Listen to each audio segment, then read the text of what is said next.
Assalamualaikum warahmatullahi wabarakatuh. Selamat pagi, salam sejahtera untuk kita semua. Salam, Om Swastiastu, Namo Buddhaya, salam kebajikan.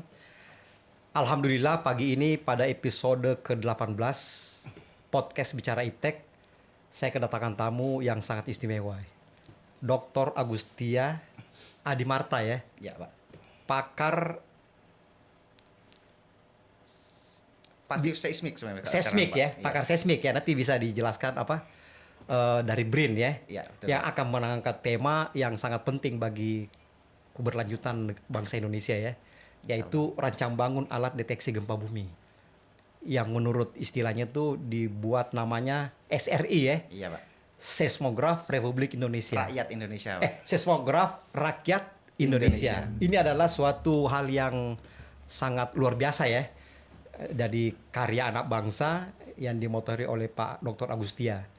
Bagaimana urgensi dan kesiapan kita ya, karena alat deteksi ini sangat penting, mengingat negara kita berada di ring of fire ya, Ya, betul. yang hampir setiap hari ada gempa dan alat ini yang menentukan gitu ya, bisa deteksi gempa terjadi atau tidak gitu. Kalau tanpa alat ini ya kita lost gitu ya. Ya, betul. Ya itu saja, mudah-mudahan bisa menambah pengetahuan dari para pemirsa ya. Untuk lebih sebelum kita lanjut, kita salaman dulu deh. Oke, siap, Iya. Aduh, salam sehat nih. Sebelum kita lanjut, mungkin sedikit biodata singkat ya dari Ya. Pak Dr. Agustia. Siap. S1-nya, S2-nya, S3-nya di mana gitu ya. Nanti dalam perjalanannya, pekerjaannya nanti kita bisa sisipkan di situ. Ya, siap. Silakan Pak Agustia. Oke, terima kasih Pak Dr. Muhammad Sadli. Assalamualaikum warahmatullahi wabarakatuh. Waalaikumsalam. Oke, saya Gusti Adimarta. Lahir dari Sidoarjo, Pak. Saya Pak asli Jawa Timur. Oh, Sidoarjo? Iya, Jawa Dekat Timur, Lusi Pak. itu ya? Persis 5 km dari Lusi. Berarti rumah terdampak? Alhamdulillah tidak. Karena di Oh. bagian selatan dari Lusi. Oh iya, selatan ya. Jadi strukturnya berbeda, Pak. Nah, kalau nanti sebenarnya bicara tektonik itu nanti juga di situ salah satu pusat kajiannya juga. Oh. Pak Karyono itu dulu di situ juga. Oh, Pak Karyono Iya, S3-nya di situ ya? Iya, tomografinya Dr. di Karyono. situ. Nah, kemudian mulai dari SD, SMA itu di Sidoarjo, kemudian kuliahlah di D3 AMG, Pak, dulu, Pak. Masih AMG. Sekarang STM lagi. AMG ya. Iya. Terus 2006 lulus, kemudian di Attahiria ambil S1 waktu itu, dekat kantor kebetulan di Tebet. Nah, terus baru melanjutkan S2 di FTTM, Teknik Geofisika, ITB. ITB? Iya. Di bawah bimbingan? Di bawah bimbingan Pak Indra Grandis. Oh. Ambil gravitasi waktu itu. Gravitasi Karena ya. kebetulan waktu itu masih di bidang geopod, jadi fokus ke gravitasi, belum seismik waktu itu. Kemudian waktu S3 dapat beasiswa dari Kemenristek, Rispro waktu itu malahan, Pak. Oh, Rispro ya. Rispro Kemenristek dari World Bank waktu itu. Ada pendanaannya itu lulus di 2017, diambil jurusan Sains Kebumian di ITB juga, Pak. Oh, jadi berarti ini di bawah, full ITB ya? iya, di bawah bimbingan Profesor Sriwidiantoro, Pilkumin, Prof Pilkumin. Oh, Australia ya? Iya, sama Eding Syaikin. Jadi pas waktu wih, kita banyak sekali pembimbingnya nih. iya, jadi waktu menyelesaikan disertasinya itu antara Indonesia sama ENU waktu itu, Pak. ENU ya? Iya, ENU Australia. Berarti sempat ke sana juga? Iya, beberapa kali ke sana. Beberapa kali ya? Pakai pendanaan dari Rispro Rispro itu Kemenristek ya? waktu itu. Oh. Jadi memang luar biasa ya. Jadi sudah sampai puncak ya pendidikan S3, Insyaallah. dan mungkin ya tidak lama lagi profesor ya. Amin. Karena di BRIN Insyaallah. kan, profesor Iya, riset ya. Profesor riset, insyaallah. Ya, seperti itu. Jadi itu biodata singkat ya. Mungkin sebelum kita lebih jauh, kan ini temanya ini kan sensor pendeteksi gempa ya. Iya, betul. SRI, Iya. Seismograf Republik Indonesia ya. Iya. Kira-kira bisa nggak dijelaskan secara singkat apa sih itu seismograf deteksi gempa itu kan yang dibuat, kemudian kenapa harus dibuat gitu? Urgensinya apa sih? Ya. Oke, terima kasih Pak Sadli. Jadi sebenarnya seismograf ini sebenarnya tidak hanya untuk mendeteksi gempa, Pak. Ini berangkat dari situ. Terus ini juga bisa digunakan untuk sarana eksplorasi menggunakan metode pasif aplikasi seismik. lain banyak. Iya, betul. Waktu Oh. masih ingat kita Iya, ke iya. RTC Pertamina, kita support sekitar 3 tahun, 3-4 tahun Iya, itu kita iya, di iya. sana untuk tomografi body wave. Tomografi ambient noise tomografi. Jadi Ambigous. ambient noise tomography, ANT. ANT ya? Iya, Iya. betul. Itu kan menggunakan seismograf juga. Oh. Selain kita memonitor micro earthquake. Nah, kalau untuk hubungannya ke mitigasi kebencanaan gempa bumi, nah ini seismograf ini salah satunya untuk mendeteksi gelombang-gelombang gempa yang direkam, yang dideteksi oleh sensor itu sendiri, seismograf itu tadi sendiri. Di seismograf ini pun juga ada beberapa tipe juga Pak, ada broadband, ada short period. Coba bisa ditunjukkan nggak yang produk-produk dalam negeri ya? Karya anak bangsa ya. Ini saudara-saudara sekalian, ini warnanya merah putih, jelas merah putih kan. Ini produk anak bangsa ini. Ini seismograf rakyat Indonesia 3 komponen. Ini masih kita buat untuk casingnya ini masih dalam bentuk komposit printer 3D Pak ya. Ini masih karena kita masih mencari ini Pak ya bentuk yang paling ideal ketika di lapangan maupun ketika untuk jadikan stasioner. Iya betul. Nah sekarang ini juga sudah mulai tersedia juga untuk ini ya yang logam juga sudah siap. Nah ini relatif lebih sederhana dibanding seismograf yang impor yang dari luar negeri, baik yang di luar negeri maupun yang di dalam juga. Sebenarnya tidak hanya kita sendiri, ada beberapa lembaga beberapa riset yang juga sudah mulai mengembangkan juga gitu. Jadi menurut saya sih ini ada 3 komponen, jadi ada 1 komponen ada 3 komponen. Jadi nanti yang standarnya yang digunakan oleh BMKG maupun di perusahaan-perusahaan geotermal untuk mendeteksi gempa bumi itu menggunakan 3 komponen pada umumnya. Ya, ini contoh nyata ya bahwa karya anak bangsa itu bisa terwujud gitu ya. Insya Allah, dengan kerja keras dan dukungan dari ya semua gitu ya. Betul. Kalau dibuatnya ini kira-kira perlu waktu berapa lama ya? Kemarin pertama dulu kan ranca bangun ya. Konsepnya dulu ya. Malah ini sebenarnya relatif singkat Pak. Karena memang kita waktu itu sama Pak Bayu, ada Pak Bayu Pranata, ex BPPT.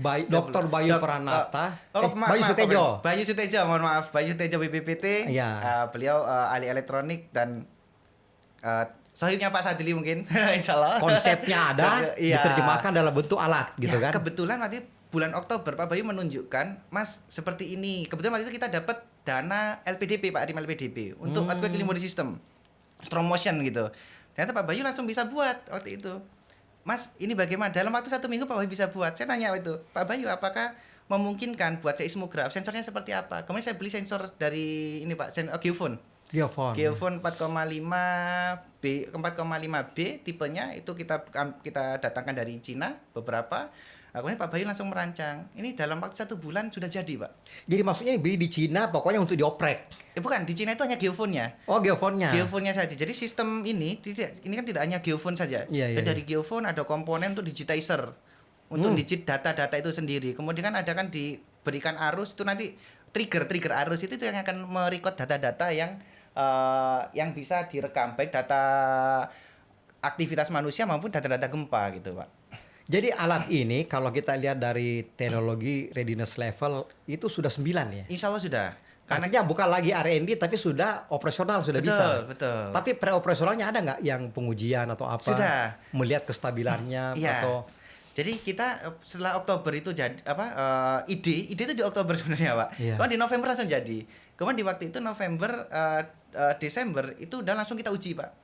Kita real time kan ada data gempa, kita cross check dengan data-data GFZ yang bisa kita download secara free di Natius yang GFZ itu Pak ya. Iya. Bisa kita download, itu kita komparasi untuk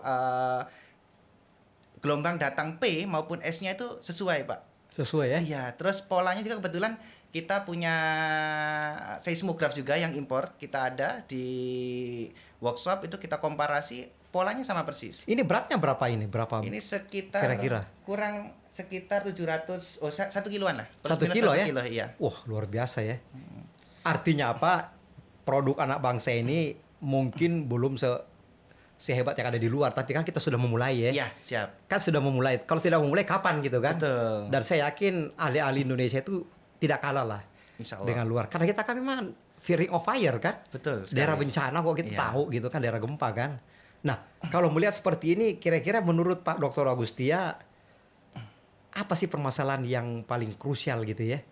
Sehingga untuk negara kita ini, sehingga kita bisa mewujudkan produk dalam negeri sendiri gitu. Kita nggak impor lagi gitu loh. Betul.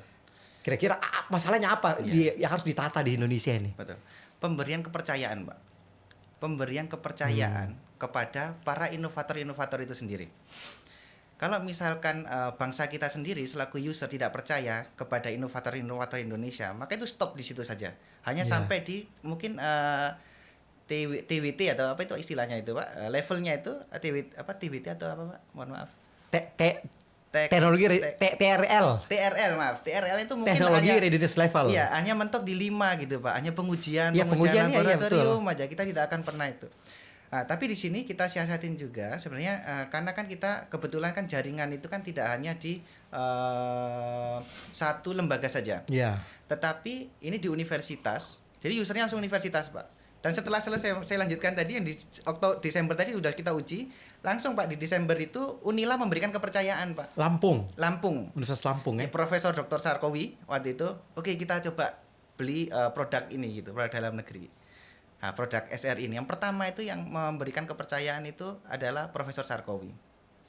Jadi setelah itu kita kan udah mulai semangat di situ, Pak.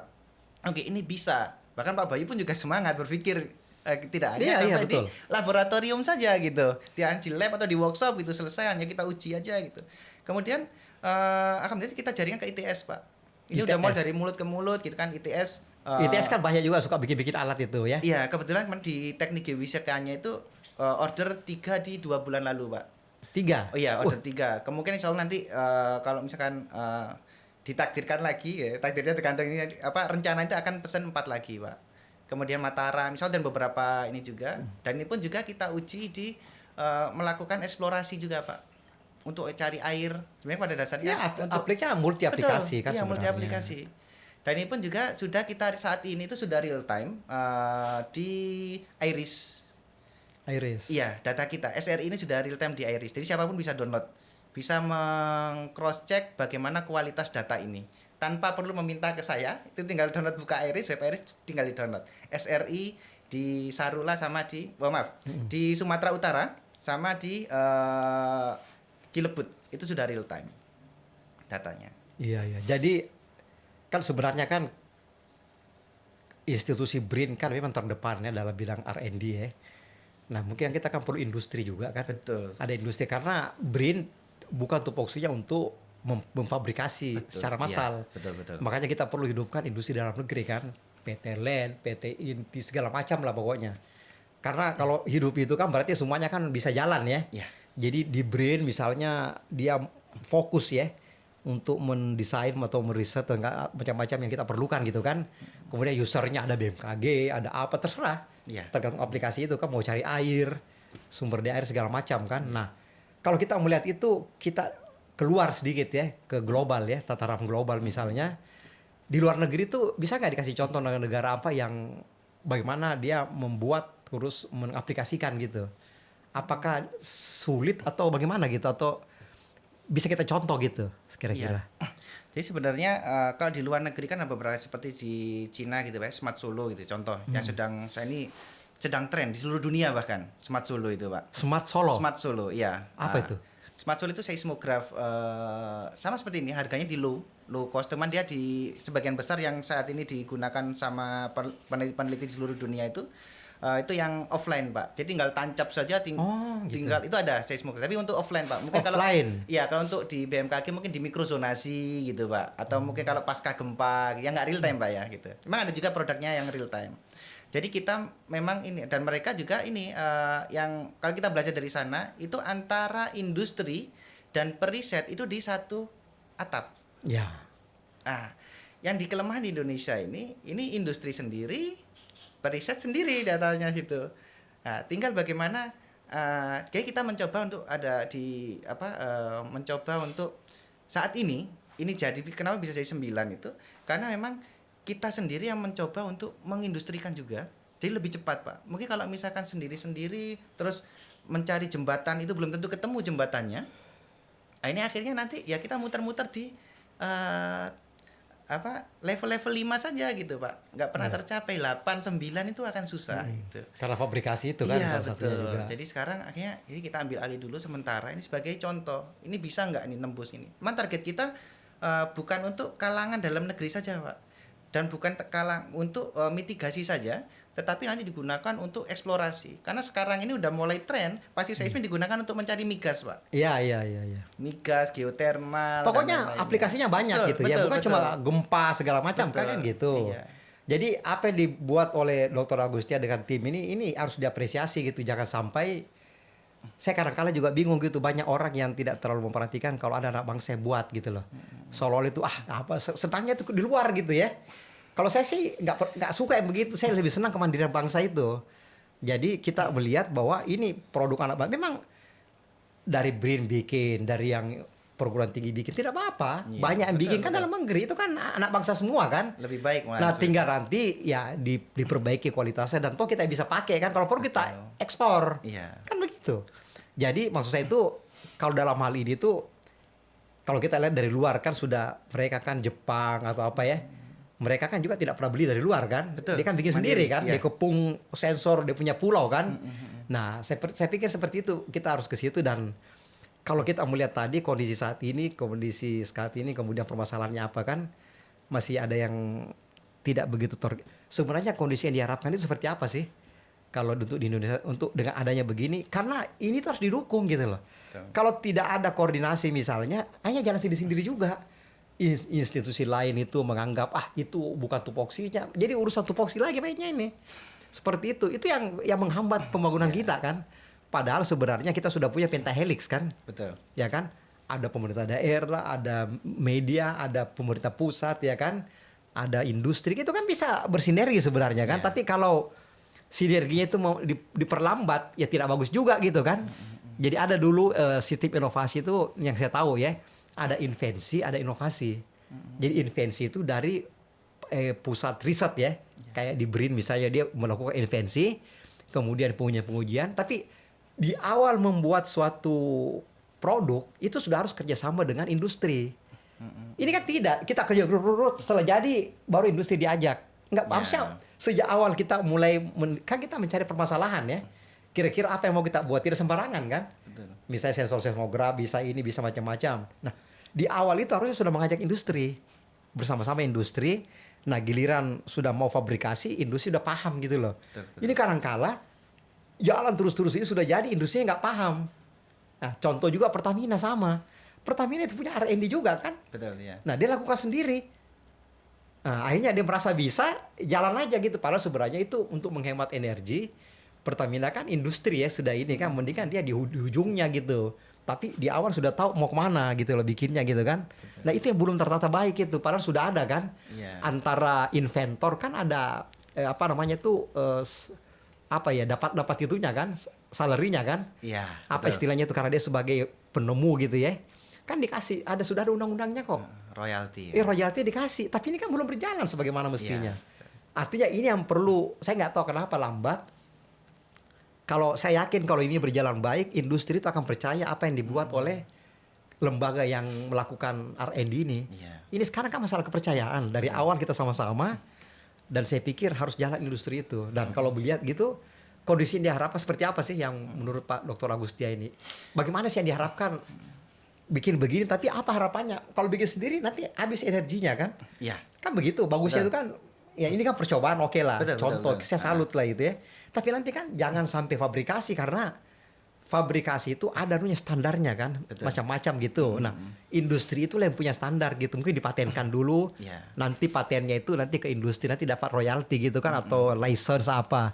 Itu gimana kira-kira yang Iya. seperti apa yang diharapkan gitu? Jadi sekilas ini Pak ya. Iya.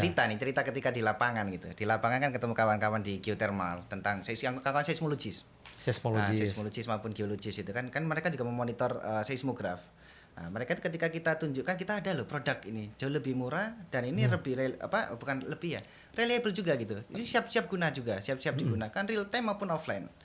Nah, ini permasalahannya di situ kawan-kawan itu yang dari mereka nggak tahu produk ini ada gitu. Ya Pak. itu yang Nah, akhirnya salah satu ini kelemahannya kita. Solusinya, saya sudah dapat solusi sebenarnya Pak. Ini dari tim ya, tim. Nggak apa-apa, tim iya. itu kita punya kan tidak hanya BRIN saja kan macam-macam. Kita kawan itu kan jaringan networkingnya Makin kita banyak kawan makin Betul. bagus, banyak lawan tidak bagus. Iya. Kan gitu kan? Satu lawan itu terlalu banyak. Ya betul. Ya bagus yang sudah dibuat ini. Nah, jadi kebetulan ini tuh nanti ada September kalau nggak salah itu di JCC ada pameran internasional geothermal, Pak. Kalau misalkan saya pameran sendiri atas nama BRIN akan agak rumit karena kan bayarnya lumayan mahal, Pak, untuk beli satu Ya tempat saja. berkolaborasi kan. Betul. Nah, ini kita kolaborasi dengan Newquest. Nah, Newquest itu di ini apa perusahaan geothermal. Insya Allah depan nih konsultan. Ini beliau dari Newquest ini yang akan memberikan support pendanaan untuk pameran itu sendiri. Jadi kita nanti itu kenapa? Jadi kawan-kawan malah menunggu, Pak. Jadi kawan-kawan geothermal itu menunggu produk kita. Jadi insya Allah hampir semua perusahaan geothermal itu ada kawan-kawan kita, Pak. Gitu. Ya. Nah, itu kan menunggu. Kalau misalkan seperti itu ada mulai tampil di pameran, udah mulai kenal, akan mudah mereka untuk mengajukan untuk pembelian secara ini apa mengajukan anggaran gitu ya, mengajukan anggaran ke perusahaannya masing-masing untuk membeli peralatan kita. Tapi nanti kita buat udah bentuk logam, Pak, udah selesai, udah bukan gini lagi. Emang kita beberapa memang kita peruntukkan yang bentuk ini seperti ini, bentuk printer 3D ini karena untuk membedakan harga biaya. Soalnya kan nanti kan pasti harganya jauh lebih mahal ketika di industri. Kalau di industri terlalu murah juga kan nggak bagus juga kan gitu sebenarnya. Juga, kan? Iya, tetap. Jadi di sini tetap untuk universitas kita persiapkan harga yang murah, harga bersahabat. Jadi adanya berapa, selama kita masih bisa untuk membangun saja, untuk membuat saja, nggak minus gitu, Pak, itu akan kita berikan. Karena memang kita ada dua, selain keuntungan kita juga pingin juga mencerdaskan kehidupan anak bangsa, itu Pak. Nah, itu yang penting. Ini kalau misalkan hampir sebagian universitas, kalau misalkan anggaran itu kan nggak lebih dari 100 juta, Pak. 100 juta buat beli seismograf itu tidak ada, Pak. Iya, pastilah. Nah, itu. Kayak dengan di kita itu bisa dapat 4 gitu kan. Bisa buat ANT, bisa buat praktek. Mereka belajar seismolog. Kita tidak pernah tahu alat-alat seismograf seperti apa, ngambil data bagaimana gitu. Nah, ini kita mencoba untuk ke situ juga. Selain ke industri murni, Pak, ya, untuk bisnis gitu.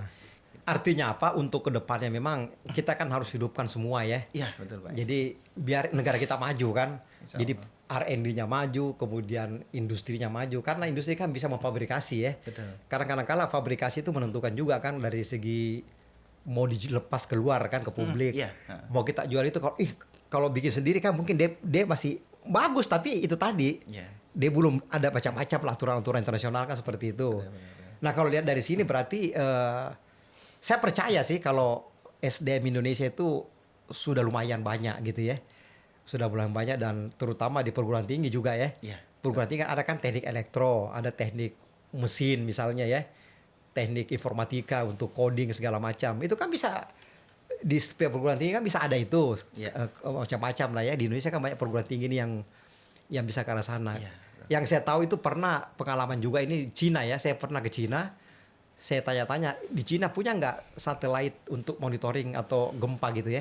Oh, sudah punya, tapi kita belum komersial. Dia pakai geomagnet itu kan, sensor segala macam. Terus saya tanya, yang buat siapa? Kalau di Cina itu hampir semua perguruan tinggi bisa bikin satelit. Kaget saya.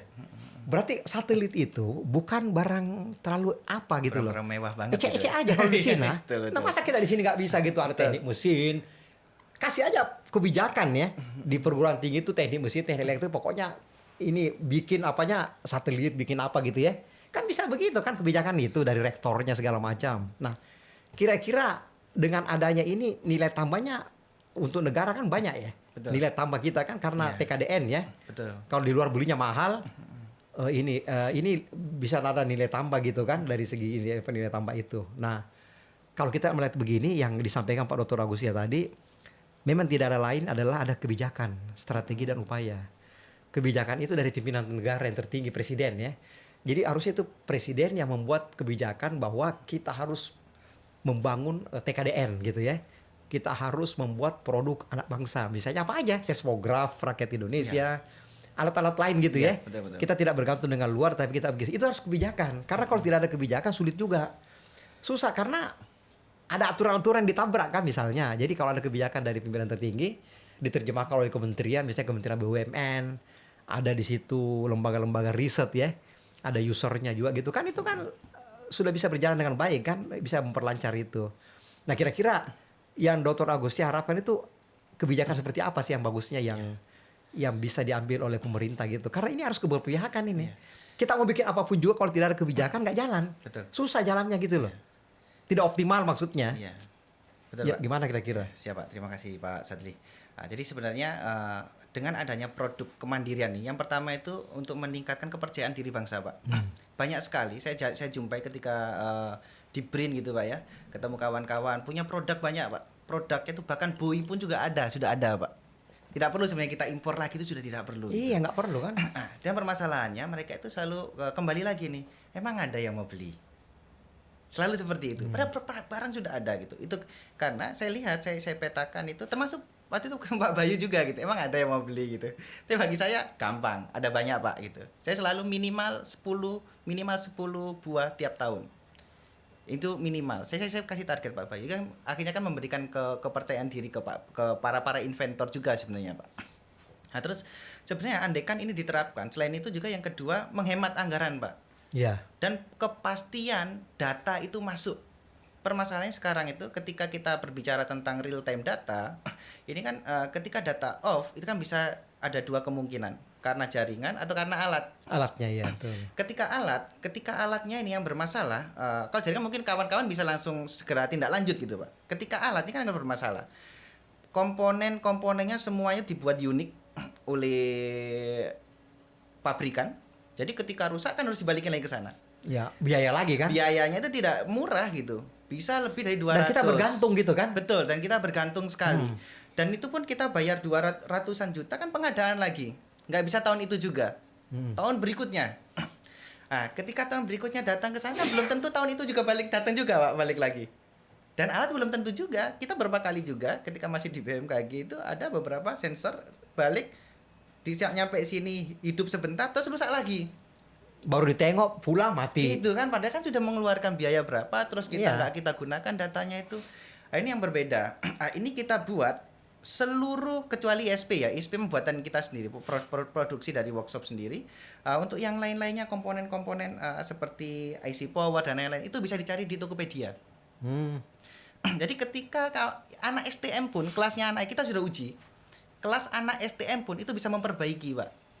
Ketika ada alat rusak, di cross check, oke, jaringan nggak ada, terus alat yang rusak itu bisa kirim sekelas anak STM, apalagi sekarang kan STMKG instrumentasi jago-jago Sudah sekali, Pak. itu. Ya itu jago-jago sekali Jago, kawan-kawan iya. itu.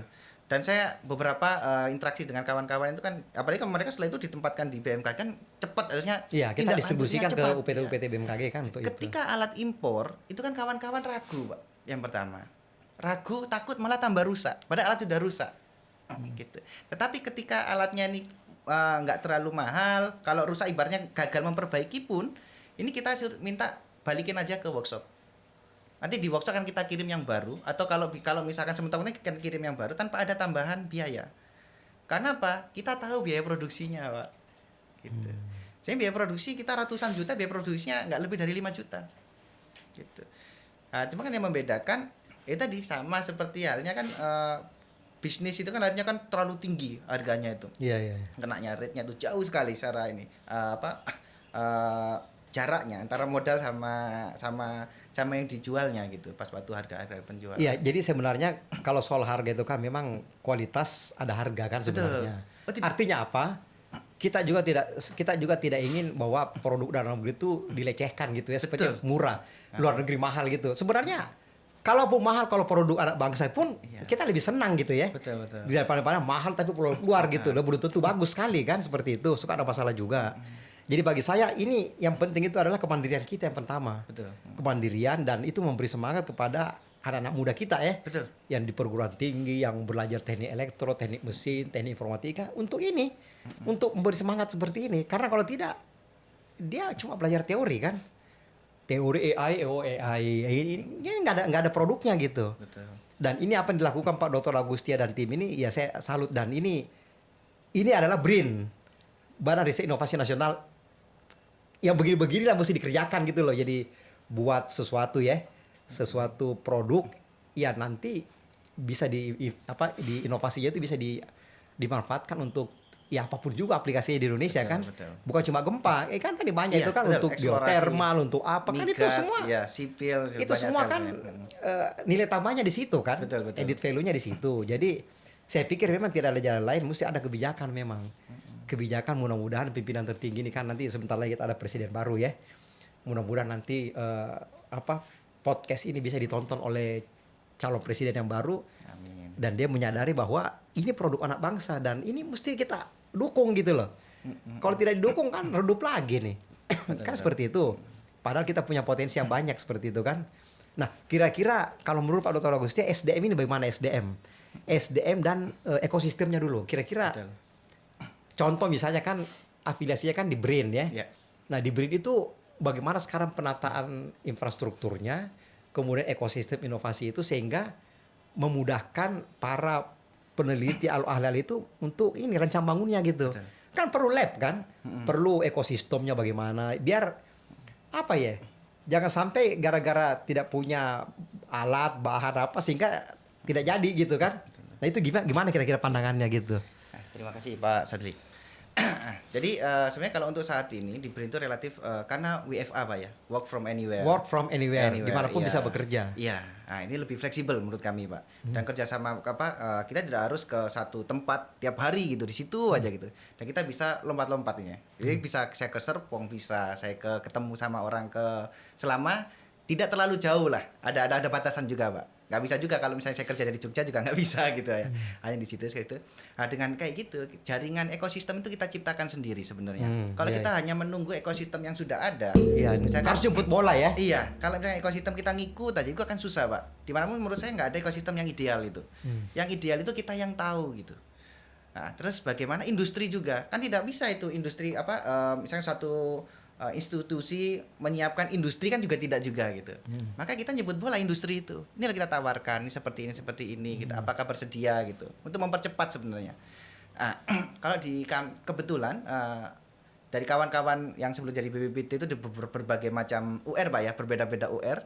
Meskipun kita beda UR itu kerjasama Pak. Sinergi Pak, betul Pak. Jadi kadang juga ketemu, oke kita ketemu ngopi di mana nih gitu. Nah, kita ketemulah di situ. Nggak harus di CWS juga Pak, enaknya di situ gitu. Kewajiban ke co-working space atau home base pusat riset kita jalankan.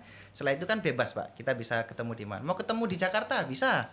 Gitu. Dekat-dekat Kemayoran bisa gitu. Jadi ketemunya di situ gitu. Jadi kita berbicara itu. Kira-kira ada produk menurut saya itu dan plus langsung didatangkan industrinya Pak. Lebih cepat sekali. Saya harapannya itu ini jemput bola kan istilahnya. Betul, iya. Jadi kita benar-benar jemput bola Pak. Kalau misalkan kita hanya menunggu saja kapan ini misalkan selesai paten kan butuh proses Pak. Oh lama. 3 tahun. Sedangkan produk kita itu berkejaran dengan waktu juga Pak. Jangan sampai juga suatu saat alat-alat ini tuh udah kadaluarsa ceritanya Pak. Udah teknologi baru Pak. Contoh, seismograf itu sekarang sudah nggak pakai geofone lagi Pak. Sudah pakai MEM Pak. Itu juga data udah bagus. Dan MEM jauh lebih murah. Dengan MEM produknya itu cukup kecil udah cukup. Suatu saat akan seperti ini juga. Mumpung ini masih belum ada dan kita pun juga kita inovasi juga sendiri untuk MEM-nya juga Pak. Kita kembangkan juga untuk MEM seismograf, bukan geofone lagi nanti suatu saat. Nah, ini yang geofone nih ya kita produksi dulu aja gitu. Mumpung kalau misalnya 3 tahun lagi belum tentu ini bisa digunakan Pak. Udah cukup MEM atau mungkin pakai HP aja kan sudah bisa deteksi gempa gitu kan. Suatu saat kita nggak tahu kita. Itu. Jadi apa yang disampaikan Pak Agus? Yang saya maksud itu kan untuk koordinasi ya, Betul. bagus sudah dilakukan gitu Sudah, ya. Maksud saya itu semacam lab untuk membangun ini instrumentasi ini. Yeah. Apakah memang sudah mumpuni di BRIN? Kalau belum kan dibikin ya. Yeah. Kan kalau tidak ada lab susah juga ya membuat rancang bangun segala macam. Mungkin kalau rancangan kan tidak perlu terlalu bagaimana. Nanti kan industri yang memfabrikasi kan. Di industri kan ada pasti untuk pembangunannya kan, pembuatannya misalnya. Betul. Itu bagaimana kira-kira untuk di BRIN? Saya berharap banyak dengan BRIN soalnya ini karena riset inovasi soalnya ini. Oke, siapa? Salah satu institusi nasional ya. Kalau laboratorium sebenarnya banyak di Serpong, Pak. Oh, di Serpong. Iya, cuma kan kalau bagi kami itu kan agak jauh, Pak. Ke Serpong, jadi Cibinong gitu, Pak ya.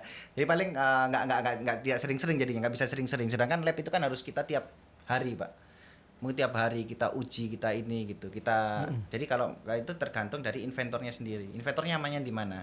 Ketika inventornya nyamannya di rumah ya kita sediakan aja gitu. Kebetulan kita kan alhamdulillah kita 2023 itu mendapatkan ikut proposal RIM LPDP dari BRIN, Pak. Dana LPDP tapi. Alhamdulillah kita dapat pendanaan multi years. Itu yang bisa mensupport itu dan itu kita guna untuk earthquake warning system. Nah, dana itu kita gunakan untuk membeli bahan-bahan peralatan itu, Pak. Jadi lab kita itu lab mobile, Pak. Malah kalau kami jujur aja lebih senang lab mobile. Tapi itu nanti dilaporkan ke BRIN ya. Iya, kan tiap proposal ya, di RIM itu ya. Betul, ya kan tiap satu semester kan ada monitoringnya, Pak.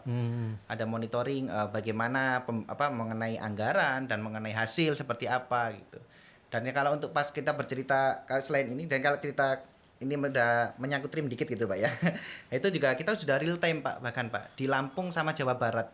Itu strong motion. Jadi ketika ada gempa itu sebenarnya sudah bisa mendeteksi berapa MMI-nya juga. Bukan mendeteksi, menginformasikan MMI sebenarnya, tapi riset, Pak ya, kelas riset, bukan ini berbeda dengan BMKG operasional kita nyari. Iya, BMKG kalau riset memang waktunya nggak ada kan. Iya, jadi kita dia operasional. Kalau ada yang sudah operasional ya bawa ke BMKG dipakai untuk anak bangsa yang punya kan nggak masalah sebenarnya kan. Betul Pak. Kan tidak bisa BMKG bikin semua gitu, mumet nanti kan. Betul. Pokoknya dia operasional kalau ada di luar mau meteorologi, klimatologi, geofisika yang sudah proven. Karena kan nggak boleh coba-coba kan kalau sudah operasional itu. Iya. Sudah datang ke BMKG itu kan institusi negara juga sama kan. Betul. Bukan punya Indonesia juga kan, bukan punya siapa-siapa gitu. Bukan perorangan itu. Nah, kalau memang canggih bawa aja, nggak saya pikir nggak ada yang tolak gitu. Betul. Kalau menolak justru salah karena BMKG tidak melakukan riset mendalam begitu. Kita kan operasional di BMKG itu. Jadi apa yang dilakukan ini waduh luar biasa sekali nih. Jadi tadi WFA dan saya pikir mungkin komunikasi dengan pimpinan BRIN juga jalan terus ya. Insyaallah. Beliau tahu bahwa ada begini-begini karena perlu itu kan. Nanti kan beliau pimpinan BRIN kan koordinasi dengan institusi lain kan. Paling tidak user-user itu tahu bahwa BRIN melakukan apa gitu kan. Kan seperti itu. Industri lain juga tahu, Pertamina misalnya atau yang lain, oh ada BRIN punya untuk geothermal atau apa gitu kan. Kan sebenarnya itu kan sebenarnya koordinasi itu yang tidak mudah memang. Betul. Jadi apa ya? Sinergi ya. Betul. Sinergi itu gampang diucapkan, susah dilaksanakan kadang-kala. Karena ego sektoral. Iya, kan gitu kan? Pak. Padahal kalau mau bawa panji merah putih, makanya itu orangnya merah putih kan? Iya, betul. Ya sudah nggak usah lagi bilang saya dari BRI, saya dari ini nggak perlu kan? Saya Indonesia gitu loh. Untuk menyakiti ya itu. Mungkin Pak Agustia ini perlu memberikan semangat kepada kaum milenial ya. Sekarang itu kan eranya milenial ya. Betul. Banyak yang sudah kuliah, sudah apa gitu. Kira-kira bagaimana supaya mereka termotivasi gitu ya? Yang khususnya orang yang memang bergerak di bidang teknik elektro, teknik mesin, teknik informatika, bahwa riset-riset dia itu memang betul-betul bisa membawa kemandirian bangsa gitu loh. Bahkan kalau perlu menurut saya di teknik mesin dengan teknik elektro kerjasama bikin satelit. Indonesia belum punya satelit loh. Betul. Satelit remote sensing belum punya. Kita bergantung keluar. BMKG untuk ramalan cuaca masih bergantung kepada Himawari, punya Jepang. Belum punya kita. Nah, padahal negara kita luas kan. Seluas ini, kalau bilang tidak ada anggaran berapa sih dibandingkan dengan yang untuk kebutuhan yang lain gitu ya. Betul. Berapa triliun misalnya, tapi untuk kebutuhan negara ya, untuk besar aplikasinya banyak, laut, pertanian, macam-macam kan bisa gitu. Nah, kira-kira apa motivasi dari Pak Dr. Agustia itu untuk kaum milenial gitu loh, supaya bisa nggak diperlihatkan lagi kopernya gitu, bahwa supaya produk seperti ini bisa dihasilkan oleh anak-anak milenial itu di kampus-kampus di perguruan tinggi itu dan industri gitu loh.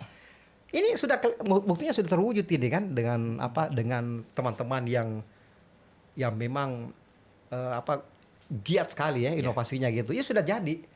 Ya kalau ada yang bilang kan masih begini-begini, iya, tapi kan sudah dimulai kan. Betul. Kita nggak mungkin sempurna lah 100%. Nanti kita perbaikan ya. Betul. Kita learning proses kan ada itu yang kira-kira apa lagi. Dan butuh masukan dari luar. Nah ini generasi muda ini mungkin ada nggak yang statement yang biar bisa kita itu mau memproduksi gitu loh, bukan membeli. Betul Pak. Kalau beli kan ada uang. Ini memproduksi ini karya kita. Gimana kira-kira biar kaum milenialnya semangat gitu loh. Siap Pak. Sebenarnya banyak yang bisa kita lakukan gitu Pak ya. Termasuk membuat apapun itu kita bisa sebenarnya.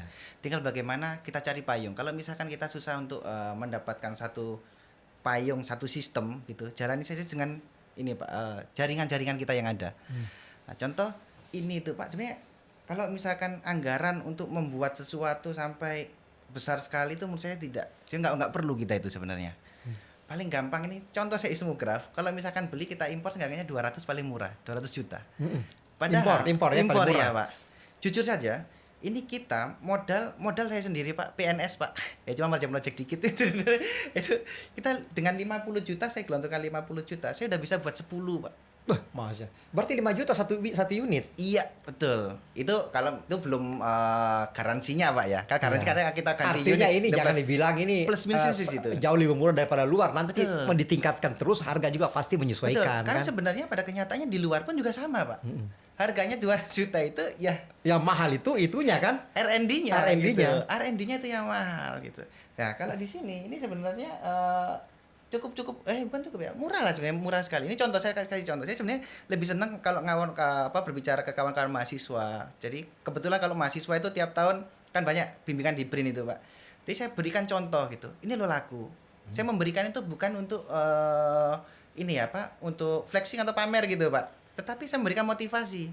Ini produk Indonesia bisa laku di pasaran ketika kita melakukan marketingnya sesuai gitu, Pak. Mengenai harga, mengenai marketing dan lain-lain. Ini contoh. Itu akhirnya kan kawan-kawan nih contoh. Saya lebih senang memberikan contoh dibanding kita hanya ngomong. Kalau hanya sekadar teoritis, oke, kalian harus ini nggak akan bisa, Pak. Ada buktinya kan contoh. Ada buktinya di Itu situ. yang paling penting itu. Dan ini pun juga bukan produk yang pertama ini produk ke-6, Pak, ini, Pak. Masya Allah, ini luar biasa sekali. Jadi buat Ke-6? seri 6 ini? Seri 6 nih, Pak. Oh. Jadi sekarang itu kalau misalkan kawan-kawan mau mikrosonasi atau offline, seismograf offline gitu, ini cukup pakai aki motor, Pak. Aki motor saja. Kalau misalkan lupa bawa buat powernya, tinggal ambil aja itu di motor itu bisa dipakai gitu, Pak ya. Ini tinggal kita pencet, nyala, dan ini pun kita permudah sekali, Pak. Tidak perlu kita download, Pak. Ini yang terakhir nih, versi terakhir ke-6, Pak, bahkan, Pak. Ini tinggal data udah langsung ambil aja di sini, Pak. Oh, langsung di situ Udah selesai. Tinggal masukin, kita hubungkan kalau ke laptop atau bahkan ke ke tablet pun juga bisa kita download di situ. Kan sudah ada gitu kan? Oh, gitu ya. Iya, jadi simple sekali. Kalau untuk real time ada alatnya real time sendiri, ada tambahan lagi modulnya. Ini jadi Pak, sesimpel itu. Pak Dr. Agustia, kalau saya kan juga memang backgroundnya kan elektro, tapi ada orang yang bukan backgroundnya teknik elektro. Dia melihat alat ini sebenarnya kan di luarnya indah gitu ya, merah putih, betul. tapi dia belum lihat di dalamnya kan. Betul. Bahwa di dalamnya itu adalah sirkuit. Iya. Nah, itu bagaimana Pak Dr. Agustia dengan tim ya? Iya. Ada yang tim instrumentasi itu awal-awalnya itu berpikirnya seperti apa sih, kok bisa langsung mewujudkan itu di dalam sirkuitnya itu seperti apa? Kan ada faktor kesulitan misalnya. Betul. Apakah memang langsung dipahami gitu, karena Pak Dr. Agustia ini kan bidangnya kan geofisika. Betul. Jadi paling tidak alur berpikir gempa itu tahu, diterjemahkan oleh pemain instrumentasi, nyambung gitu loh. Iya. Nah, itu bagaimana? Sebenarnya ini, Pak, ini tidak hanya 1-2 orang, Pak, yang mengembangkan, tapi satu tim gitu. Tim ya. Itu kenapa bisa cepat? Dalam waktu ini belum sampai setahun, kita sudah terjual sekitar 10-an, Pak, sudah ini. Belum 1 tahun sejak ide. Kalau ide dihitung itu, Pak ya. Nah, ini buat satu tim memang yang ada khusus elektro. Terus yang kedua persinyalan, Pak. Persinyalan. Karena meskipun geofisika belum tentu saya ngerti persinyalan, Pak. Sinyal processing kan, iya, macam-macam betul. gitu. Jadi sinyal processing. Nanti ada lagi tim buat QC data. Setelah sinyal masuk, elektro kawan-kawan itu ada sekitar ini. Jadi di Pak Bayu udah cukup sebenarnya kalau untuk elektronya. Kemudian kualitas datanya. Kemudian baru saya sebagai user. Nah, saya kan periset tentang tomografi. Saya uji tomografinya, Pak. Tinggal kita, termasuk kemarin terakhir kita di Mandalika. Dan itu kita support untuk penelitian kawan-kawan UNRAM.